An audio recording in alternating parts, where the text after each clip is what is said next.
پورے دین کو آپ راشنلائز کر رہے ہیں، عقلیات کا آپ کے اوپر بہت زیادہ غلبہ ہے، یہ کس طرح آپ پر یہ غلبہ ہوا ہے؟ فقہ پر آپ صرف تنقید ہی کرتے ہیں، صرف رائے دیتے ہیں، یا اس کو بھی کچھ پڑھا ہے آپ نے؟ چونکہ دین جاننے کے لیے عربی لازمی ضرورت ہے، تو آپ نے عربی جاننے کے لیے عربی گرامر میں کیا کیا پڑھ رکھا ہے اور کس سے پڑھ رکھا ہے؟ آپ کس بنیاد پہ دین کے حوالے سے بات کرتے ہیں؟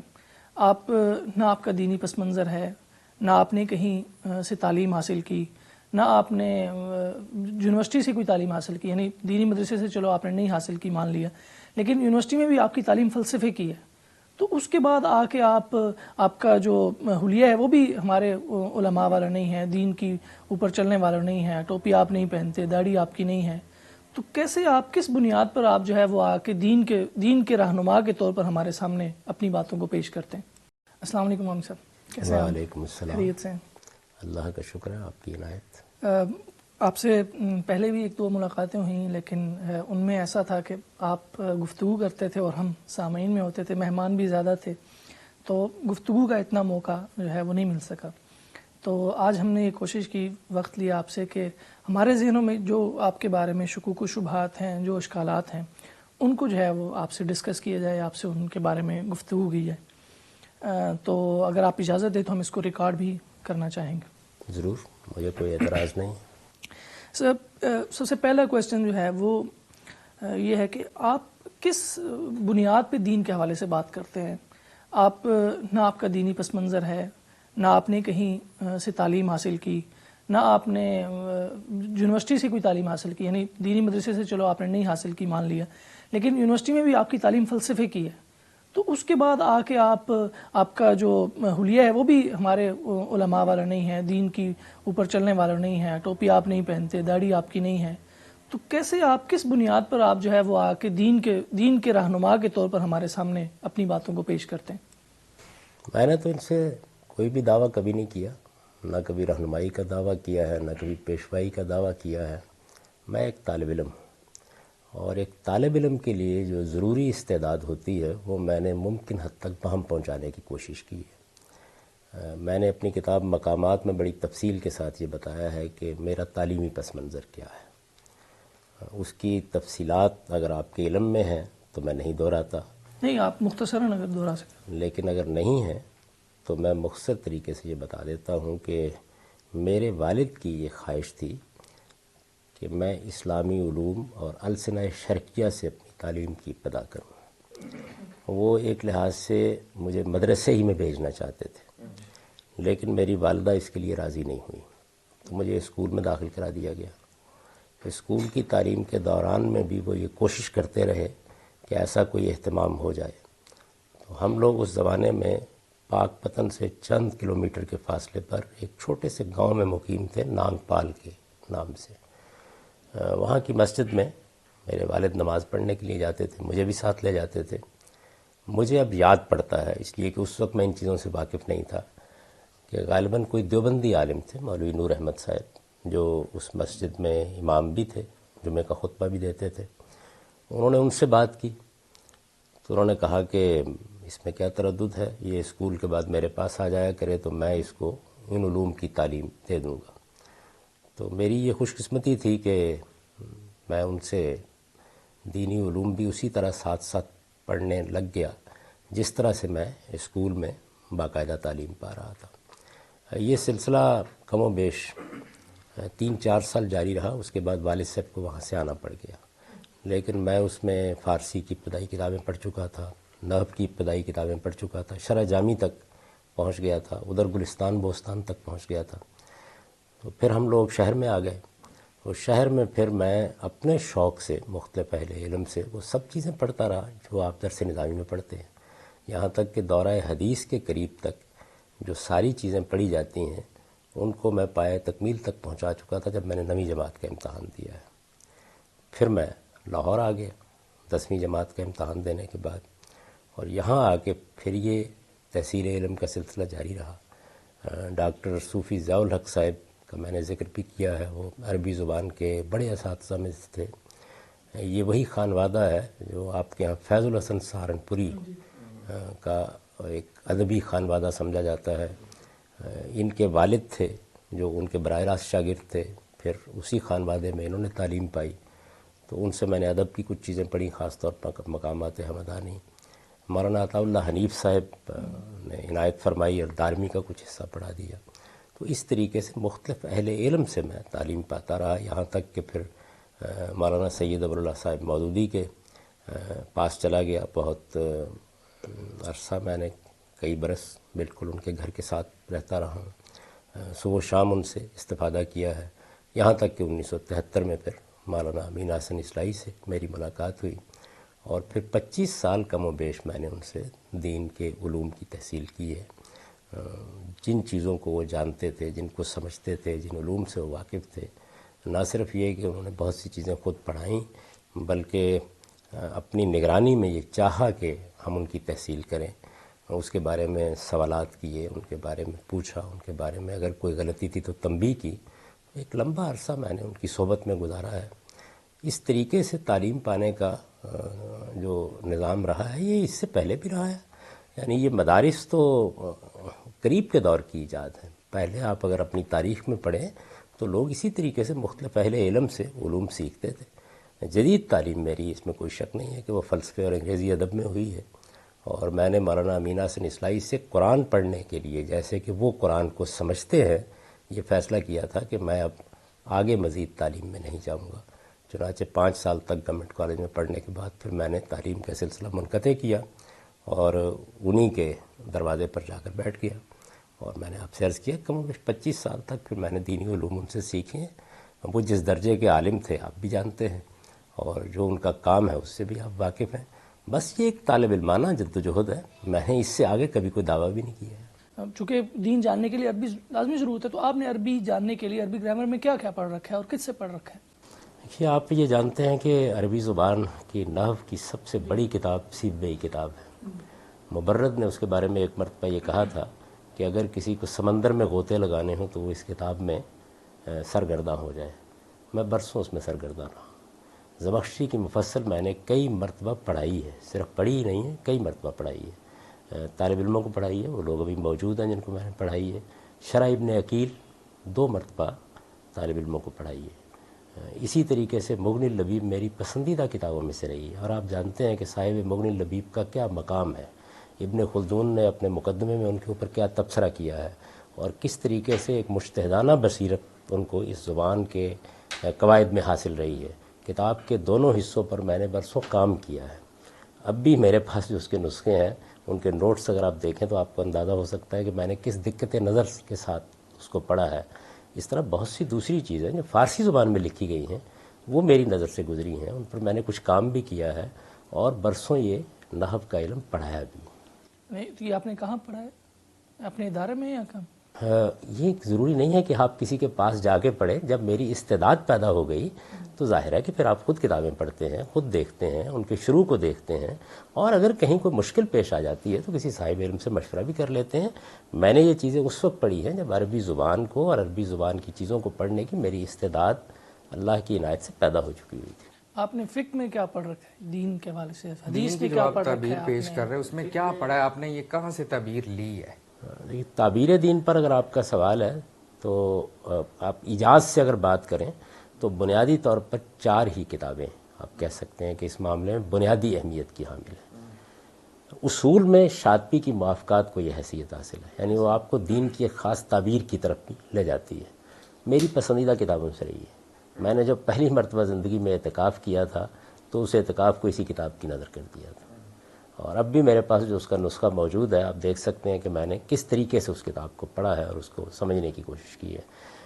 غزالی نے احیاء العلوم میں پورے دین کو بیان کیا، کیمیائے سعادت میں اس کا خلاصہ کیا، اس لحاظ سے وہ ایک بنیادی کتاب بن گئی۔ اور پھر آپ جانتے ہیں کہ چونکہ ہمارے ہاں دین کی صوفیانہ تعبیر کا غلبہ ہے تو وہ یہ کتاب آج بھی اس پر حکومت کر رہی ہے۔ شاہ ولی اللہ کی حجت اللہ البالغہ، یعنی وہ ہمارے پورے اسلامی لٹریچر میں ایک منفرد چیز ہے۔ اور مولانا مودودی صاحب کی اسلامی نظام زندگی، ان کی کم و بیش ساری کتابیں میں نے پڑھی، ان کے ایک طرح سے آغوش تربیت میں آنکھ کھولی ہے۔ تو یہ چیزیں جو ہیں یہ میری حدیث کی کون سی کتابیں جن سے آپ نے استفادہ کیا اور باقاعدہ پڑھا ہے؟ نہ صرف یہ کہ حدیث کی جو کتابیں متداول ہیں، جیسے آپ سیاستہ کہتے ہیں، ان کو میں نے سبکن پڑھا ہے، بلکہ جس وقت میں کام کر رہا تھا میزان کے سلسلے میں سنت پر اور حدیث پر، تو پوری مسند احمد بن حنبل میں نے دیکھی ہے، پوری کی پوری مسند کو شروع سے لے کے آخر تک پڑھا ہے، نشان زد کیا ہے اس کو. اور میرا چونکہ ایک خاص نقطہ نظر بن گیا تھا کہ حدیث کے کانٹینٹ میں کیا چیز ہوتی ہے، تو اس زاویے سے میں نے ایک ایک حدیث کو دیکھا ہے اور اس کے بعد وہ آراء قائم کی ہیں جو آپ میری کتاب میں دیکھتے ہیں. اور قرآن مجید آپ نے کہاں سے پڑھا، کس سے سیکھا؟ قرآن مجید کا ایک دور وہ ہے کہ جس میں میں تفاسیر کی روشنی میں اس کو پڑھتا تھا. ظاہر ہے کہ میری بھی ایک خاص پس منظر میں تربیت ہوئی. اگر آپ سب سے پہلی چیز پوچھیں تو چونکہ میرے جو اساتذہ تھے کچھ وہ بریلوی نقطہ نظر کے بھی تھے، جن سے میں نے مختصر معنی مثال کے طور پر پڑھی، وہ بھی بریلوی عالم تھے. مطول پڑھی، وہ بھی ایک بریلوی عالم تھے. تو ان کے زیر اثر سب سے پہلے جو چیز میں نے دیکھی تھی، اب میں اسکول کے زمانے کی بات کر رہا ہوں، وہ اصل میں ایک اردو تفسیر تھی جس میں کنز الایمان کا ترجمہ تھا اور غالباً مولانا نعیم مراد آبادی صاحب کا حاشیہ تھا. تو مجھے شوق ہوا اس کا. اس کے بعد میری پسندیدہ کتابوں میں کشاف رہی ہے. زمخشری کشاف میں نے پڑھی ہی نہیں ہے، بارہا پڑھائی بھی ہے، بلکہ شاید آپ کے لیے باعث تعجب ہو کہ جو ملک غلام مرتضیٰ صاحب تھے وہ بھی میرے شاگردوں میں سے ہیں، اور انہوں نے مجھ سے کشاف ہی کے بہت سے ابواب ایک زمانے میں پڑھے تھے. اور بھی بہت سے لوگ یہ کتابیں مجھ سے پڑھتے رہے ہیں. تفسیر کی کتابوں میں جو میری پسندیدہ کتابیں رہی ہیں اس زمانے میں، وہ قرطبی تھی، آلوسی بھی تھی، ابن کثیر بھی تھی، ابن جریر بھی تھی. آپ جانتے ہیں کہ تفسیر میں مختلف مکاتب ہیں، یعنی ایک تفسیر باصور ہے جس میں آثار کو زیادہ تر اہمیت دی جاتی ہے، اور اس کی اہم ترین چیزیں جتنی ہیں وہ میری نظر سے گزری ہیں. امام رازی کی تفسیر کو آپ یوں تو نہیں پڑھتے کہ ایک طرف سے آپ شروع ہو جائیں، لیکن اتنی زیادہ دفعہ مراجعت کی ہے کہ شاید ہی کوئی جگہ رہ گئی ہو کہ جو اب نظر سے نہ گزری ہو. تو اس کے بعد پھر وہ دور آیا ہے کہ جس میں میں امام حمید الدین فراہی سے متعارف ہوا. اس تعارف کی داستان میں نے کئی مرتبہ بیان کیا ہے کہ قرآنی کے بارے میں مجھے بہت تردد تھا، اور میں نے مولانا سید ابواللہ صاحب مودودی سے اس زمانے میں ایک ملاقات میں یہ عرض کیا کہ قرآن میری سمجھ میں نہیں آتا. یعنی اس جملے کا مطلب کیا تھا؟ ظاہر ہے کہ آپ عربی زبان جانتے ہیں، قرآن پڑھیں گے، اس لیے کہ قرآن کے نیچے جو کچھ قرآن مجید کی شرح و تفسیر میں لکھا ہوا ہوتا ہے اسی کو ہم قرآن کا سمجھنا کہتے تھے. اس میں بہت اشکالات تھے. آپ کے شاید علم میں ہوگا یہ کہ میں درس قرآن دے رہا تھا، اور درس قرآن کے دوران میں یہ سورہ نساء میں میراث کی آیتیں آئی ہیں، تو میں نے درس قرآن کو بند کر دیا. لوگ بیٹھے ہوئے تھے اور میں نے یہ کہا کہ یہ میرا خیال تھا کہ یہ تو بہت سادہ سی چیز ہے، لیکن میں نے جیسے ہی ان آیات کو پڑھا اور ترجمہ کرنے لگا ہوں تو یہ تو میری سمجھ میں بھی نہیں آئی. تو اس وجہ سے میں پہلے اس کو سمجھوں گا پھر آ کے اس کا درس دوں گا. تو وہی زمانہ ہے کہ جس میں میری پھر استاذ امام امین حسن اصلاحی سے ملاقات ہوئی ہے. وہ پھر ایک اور نئی دنیا تھی. انہوں نے یہ کہا کہ دیکھیے بہت سی تفسیریں لکھی گئی ہیں، ہمارے آج کے زمانے میں بھی لکھی گئی ہیں، بہت سے تراجم ہوئے ہیں، لیکن ہر فن میں کچھ امہات کتب ہوتی ہیں. تو جب تک تم ان سب کو نہیں پڑھ لو گے اس وقت تک ہمارے طریقے کے مطابق قرآن کو نہیں سمجھ سکو گے.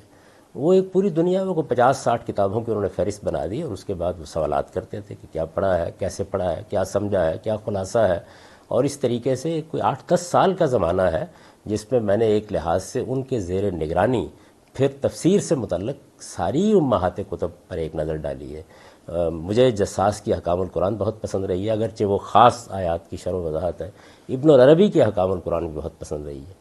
تو بہت سی چیزیں ہیں جن سے میں گزرا ہوں. اس کے بعد پھر امام حمید الدین فراہی کا جو انداز ہے، جس طریقے سے انہوں نے قرآن کو دیکھا ہے، اس کی زبان کو دیکھا ہے، میرا چونکہ زیادہ رجحان اس جانب ہو گیا تو پھر اس دائرے کے اندر بہت سی چیزیں ہیں جن کو پڑھنے کا موقع ملا. تو بلاغت بھی آپ نے پڑھی؟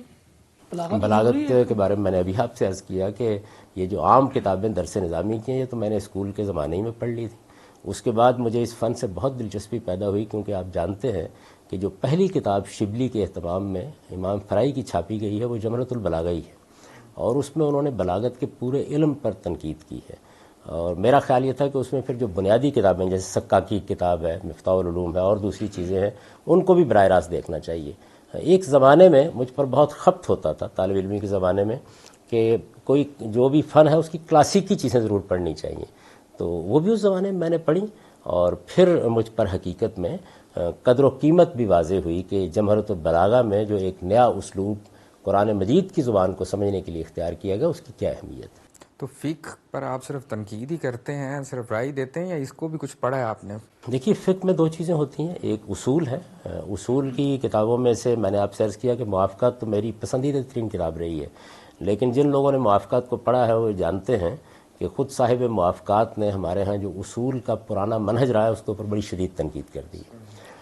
جو اصول کی پرانی کتابیں ہیں ان میں سے سب سے پہلے تو ہر آدمی امام شافعی کی رسالہ کو پڑھتا ہے, اور رسالہ کے بہت سے حصے میں نے پڑھائے بھی ہیں ایک زمانے میں. بزدوی کی اصول بہت پسند رہی ہے مجھے.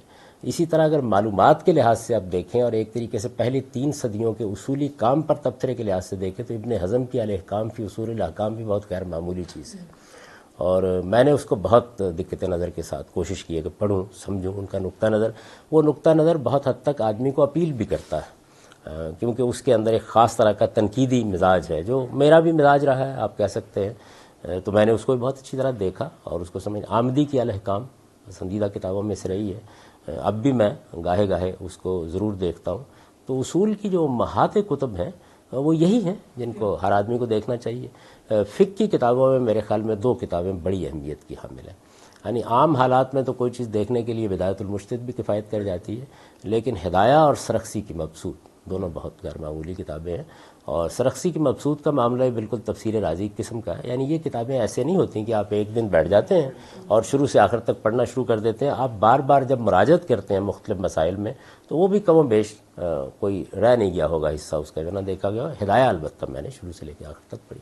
یہ تو یعنی دینی امور کے متعلق بات ہوگی. آپ نے فلسفہ بھی پڑھا ہے یا ویسٹرن تھاٹ کو آپ نے سمجھا, تو وہ کیا پورے دین کو آپ ریشنلائز کر رہے ہیں, عقلیات کا آپ کے اوپر بہت زیادہ غلبہ ہے, یہ کس طرح آپ پر یہ غلبہ ہوا ہے؟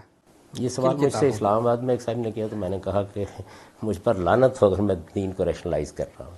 میں تو دین کے اندر جو اس کی عقلیت موجود ہے اس کو نمایاں کر رہا ہوں. یعنی مجھے کیا حق ہے کہ میں اس کو ریشنلائز کروں؟ وہ علم و عقل کے اعلیٰ ترین معیار پر پورا اترتا ہے. میں اس کے استدلال کو, اس کی عقلیت کو جو خود اس کے اندر موجود ہے اس کو بیان کر رہا ہوں.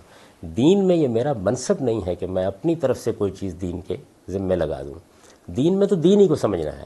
یعنی میں تو اگر میری کتاب کو آپ پڑھیں تو یہ بتا رہا ہوتا ہوں کہ اللہ تعالیٰ کے وجود کے کیا دلائل ہیں, تو اس میں بھی اپنی طرف سے کوئی بات کہنے کے بجائے قرآن مجید کی بنیاد پر قرآن مجید نے جو استدلال پیش کیا ہے اس کی وضاحت کر رہا ہوں. قرآن مجید خود اپنا اس بات کیسے کرتا ہے اس میں بھی وہی چیزیں بیان کر رہا ہوں. نبوت کن دلائل کی بنیاد پر ثابت ہوتی ہے اس میں وہی چیزیں بیان کر رہا ہوں.